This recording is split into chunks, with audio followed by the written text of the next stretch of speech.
రోజు హేముకి దగ్గని స్కూల్కి వెళ్ళలేదండి, ఇంట్లోనే ఉన్నాడు. ఇదిగో ఇంట్లోకెత్తి పుచ్చుకులది పుచ్చుకులు.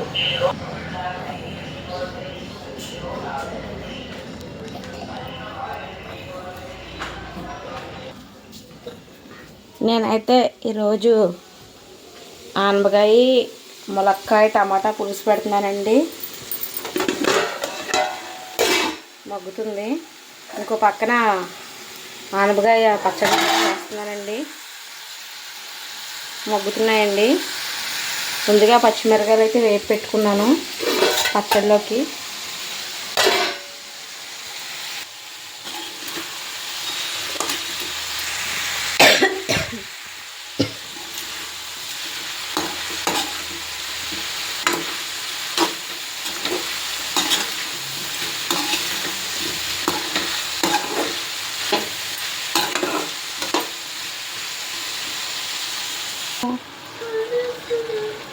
ఇప్పుడు ఆనపకాయ ముక్కలు మగ్గుతున్నాయి కదండి, ఇంకా టమాటా ముక్కలు కూడా వేసేసాను. ఈ రెండు అయితే బాగా మగ్గిపోవాలి.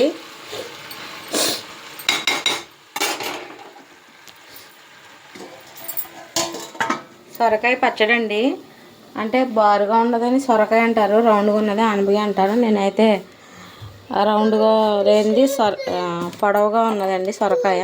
సగం పులుసు పెట్టాను, సగం అయితే పచ్చడి చేస్తున్నాను. ఇది పచ్చడిలోకండి వెల్లుల్లిపాయ సరిపోద్ది.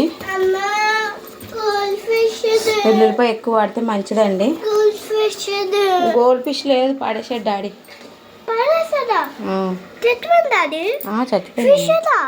చచ్చిపోయింది ఫిష్. వీడికి దగ్గు వల్ల స్కూల్కి అయితే వెళ్ళలేదు ఈరోజు. ఇంట్లో ఉండి నన్ను తినేస్తున్నాడు, నా బొర్ర తినేస్తున్నాడు నా కొడుకు.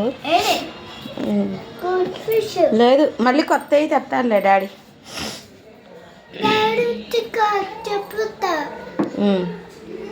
సొరకాయ పచ్చడి అయితే రెడీ అయిపోయిందండి. సొరకాయ టమోటా పచ్చడి. నెక్స్ట్ సొరకాయ ములక్కాడ పులుసు ఉంది.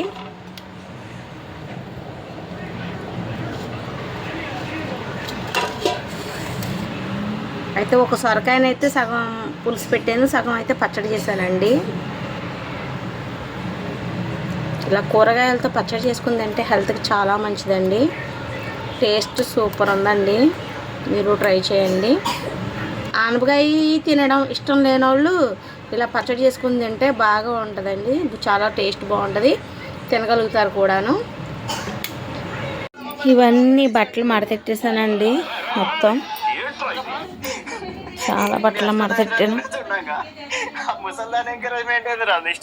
చూసుకుంటున్నావా? వెళ్ళి స్నానం చేద్దాం.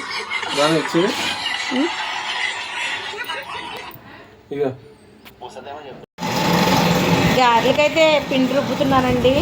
కొంచెం పప్పేమో టిఫిన్కి, కొంచెం పప్పేమో గారెలకి రుబ్బుతున్నాను. ఇప్పుడైతే ఉల్లిగారెలు వేస్తాను.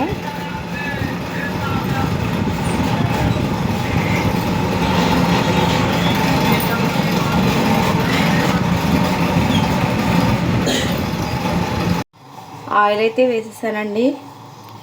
ఇప్పుడు ఉల్లిపాయలు అయితే కోసేసాను, ఉప్పు కూడా వేసేసాను. బాగా కలిపేద్దాం.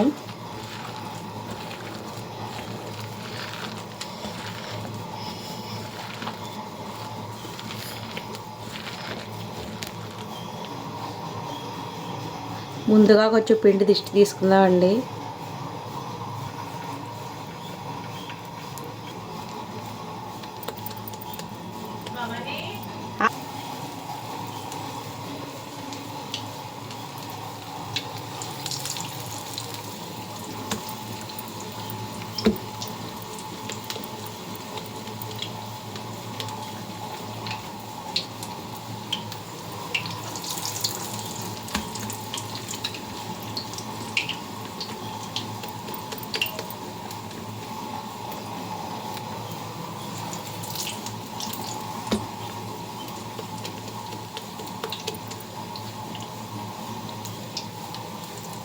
సరిపోతాయండి, ఇంక పట్టవు.